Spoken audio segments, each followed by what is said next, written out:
On est dans un domaine qui change beaucoup, une matière qui est régulièrement bousculée. Et il faut avouer que depuis un an, depuis notre dernier rendez-vous, il s'est passé beaucoup de choses dans le domaine de la concurrence et de la distribution.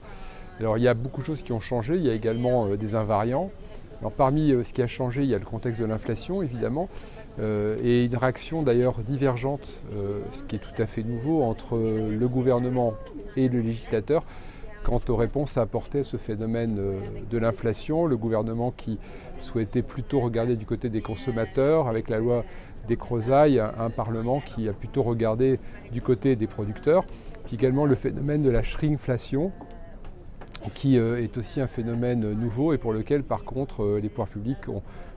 pris beaucoup de temps à réagir. Parmi ce qui change également, c'est tout simplement la protection du consommateur qui est devenue nécessaire en matière de commerce électronique. On a beaucoup regardé du côté des fabricants qu'il fallait protéger à l'égard des plateformes, mais le consommateur également a besoin d'être protégé des comportements des fabricants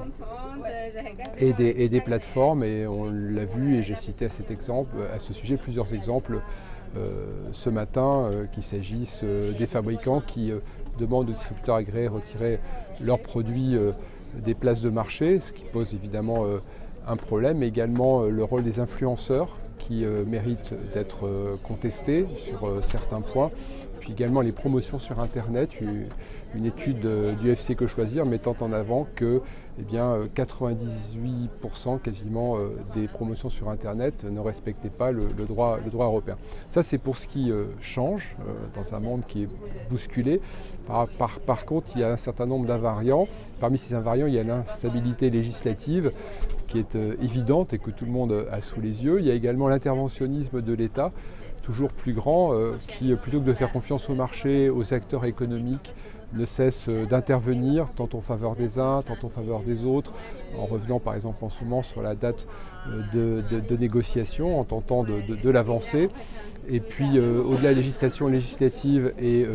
au-delà de cet interventionnisme constant finalement des pouvoirs publics en France dans cette matière,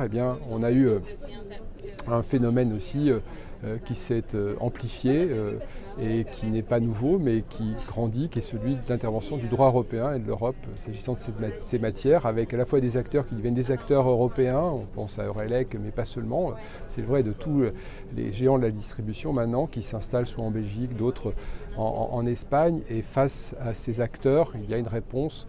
des pouvoirs publics, alors qui a été contré par un arrêt de la Cour de justice décembre 2022, mais il y a eu la loi Descrozaille à ce sujet pour tenter de corriger les choses. On ne sait pas si ça fonctionnera ou non, on s'est posé la question ce matin, mais il y a également le règlement DSA, le règlement DMA, voilà, un texte en préparation sur les délais de paiement. On voit que l'Europe s'empare de ce sujet parce que c'est un sujet aussi qui concerne le marché unique. Dans un marché unique, il n'y a pas de raison qu'on négocie qu'à l'échelle de chacun des États. C'est peut-être aussi une bonne chose finalement qu'on négocie à l'échelle du marché. Et finalement, là aussi, le droit de la concurrence, le marché, les libertés de circulation pourraient être la bonne réponse plutôt que l'interventionnisme et le fait de légiférer en permanence. Pour conclure, deux invariants également, le Conseil constitutionnel qui en 2022 a à nouveau validé une partie du titre 4, et puis alors de façon tout à fait étonnante et pour le clin d'œil, la Cour de justice qui en mars 2023 a exhumé le fossile Continental Can, une décision qu'on pensait